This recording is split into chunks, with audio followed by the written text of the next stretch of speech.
I want to begin by asking a question this morning. Who is God for you? How do you call God? How do you name God? And with the Trinity, how do you refer to Jesus? How do you name Jesus? How do you call Jesus? And also the Spirit. Who is the Spirit for you? This is Mission Alive. I'm Roger from the MSC Mission Office. These are important questions because it's not just a matter of translation. When you go as on mission to other people in another culture, you have to translate. But how do you translate something into a language if they don't have that thing in the language? Like these days in many places, like electricity. There's no word in any Papuan languages for electricity, so they simply call it electricity. And so many other things from the German, the English, the French have been taken into the language. But when you're thinking about something like God,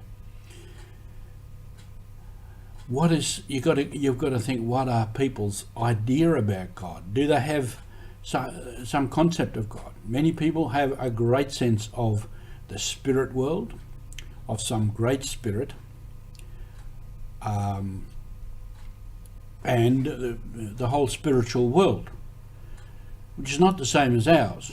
And what we're trying to do with the church and with Christianity is to bring the Word of God into the culture so that the people can meet it and embrace it and make it one.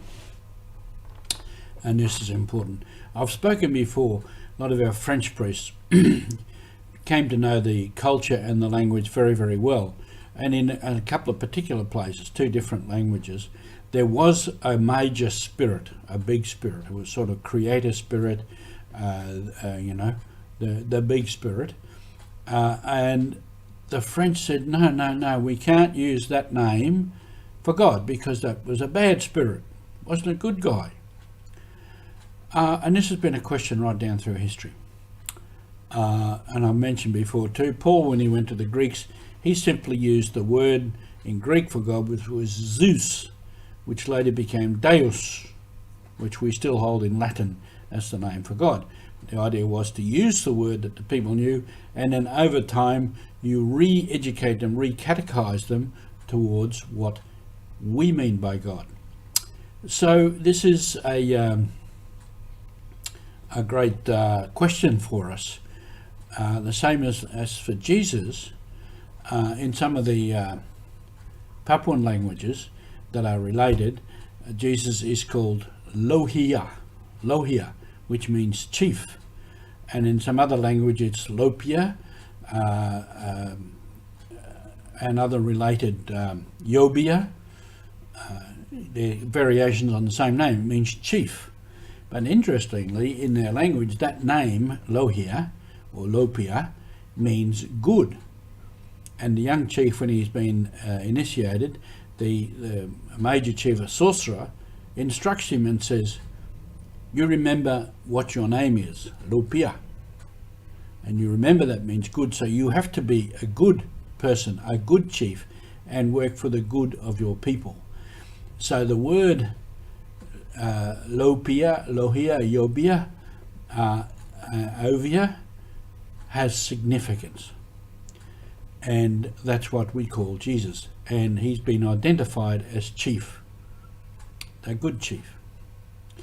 And in the Pidgin English, similarly, he's called Big Pala, Lord, big man, Big Pala. And the big man has to be the same. He has to work for the good of his people. Otherwise, he's not really a big man. If he's selfish and only works for himself, then he's not really living up to his title.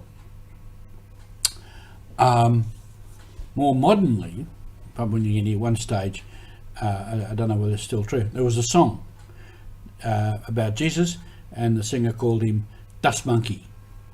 Monkey is a word that we use for boys and young men, and dust is the dust. So Jesus is the young fellow in the dust, down in the streets with us. So it's like he's a street man, a street person. identifying with the people. And another one, I heard somebody said, we call Jesus Kux. Kux. Kux is short for Kakana in the Motu language, Kakana. And Kakana means older brother. It can be your older blood brother or your cousin, older cousin brother. So Kux is big brother, big bro. All these things are part of what we do on mission, because that's how we try to bring the good news about Jesus, about God, about the Spirit into the culture and the mind of the people. Thank you for being with us on mission.